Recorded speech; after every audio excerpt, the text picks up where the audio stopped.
สบายดีพี่น้องกาทักทายสบายดีวันนี้กาหลังจากที่เลิกงานแล้วกาพาพี่น้องมาเก็บมังงิวเนาะมังงิวหันนะมังงิวที่ว่านะอันนี้ต้นมันดกเลยต้นมังงิวเอาไปยัดหมอนยัดเสื้อนอนหันนะแบบว่ามังงิวเด้มังงิวจากธรรมชาติสร้างเองนุ่นนะเนาะอะไรก็จักว่านี่แหละเนาะของธรรมชาติมันดกเลยดกอยู่ได้แต่ว่าเอาไปแล้วเอามือแล้วน้องเขาเอามือแล้วหลายอยู่เลยหลังจากที่เก็บแล้วประมาณนี้เนาะ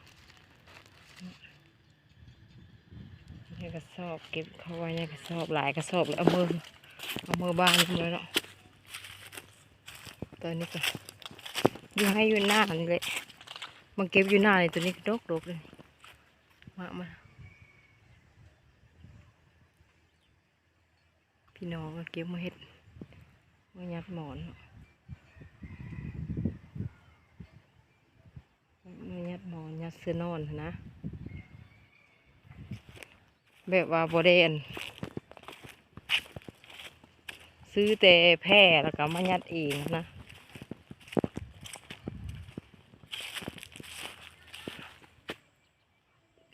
มันอยู่ทางพูนก็มีต้นมันหลายต้นอยู่เลย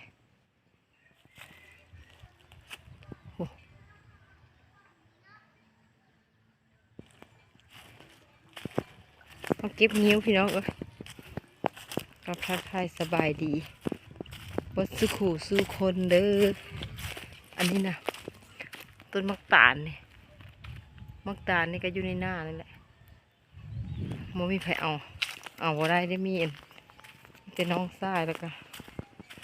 น้องทรายบ่ได้เอาเนาะ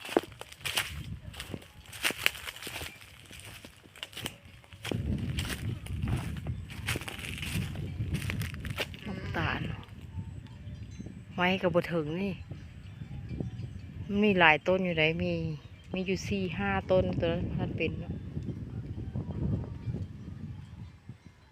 มักตาลพี่น้องมักตาลมาเก็บมังงิ้วแต่ว่าเห็นมักตาลเนาะนี่อยู่ทงไฮทงหน้าคือเก้าอะไรเนาะมาหน้าดิมาหน้ายามมือแรงยังจะสุดเจ้าพี่น้องทำไมพี่น้องเบิ่งไหมหน้าที่ว่า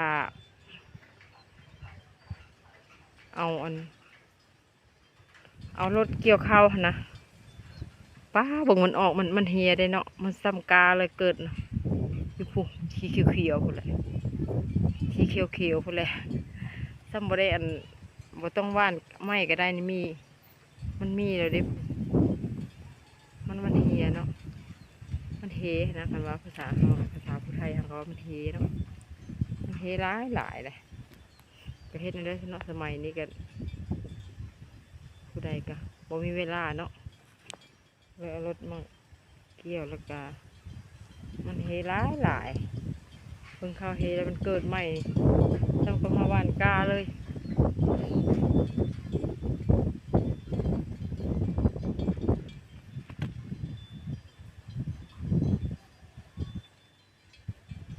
ท้องไห้ท้องหน้าพี่น้อง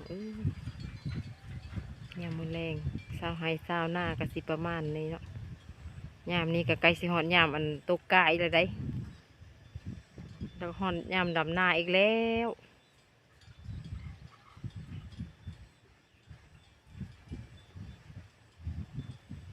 ยามให้ดำหน้าก็ดำหน้าแล้ว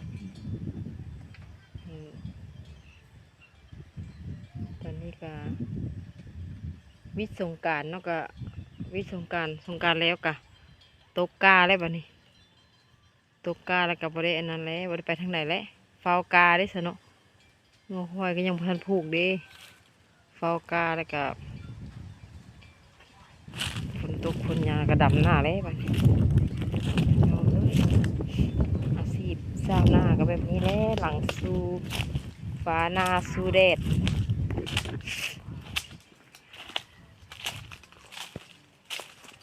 เนี่ยมังงิวก็เก็บมังงิวเนาะ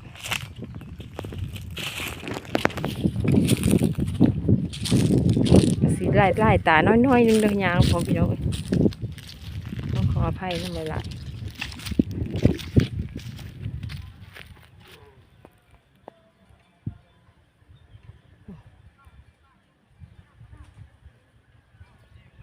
บ่ค่อย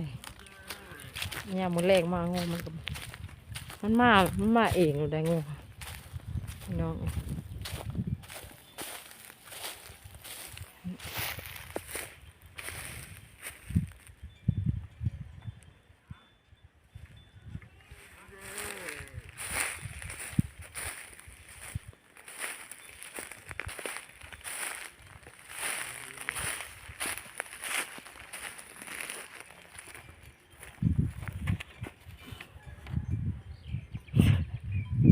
ไปหายังเฮ้ยไปหาเพลอหางูเอามีมาเลย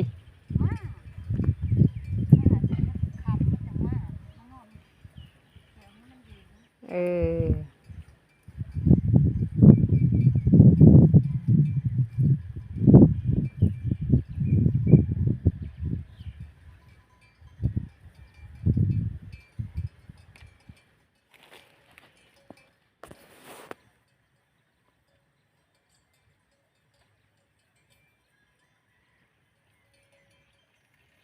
หางูพี่น้องเจ้าไปหางูเนาะ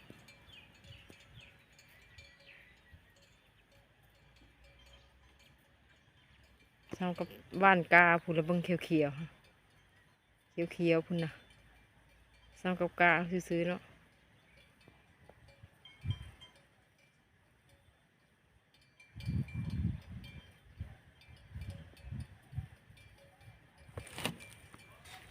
พุ่นละพี่น้องไอ้หน้ากันหลายอยู่ได้หลายอยู่แต่ยามดำมากกระเมยเนาะ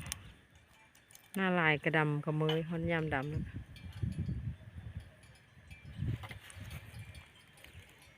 จ้างกับแพงไงเนี่ย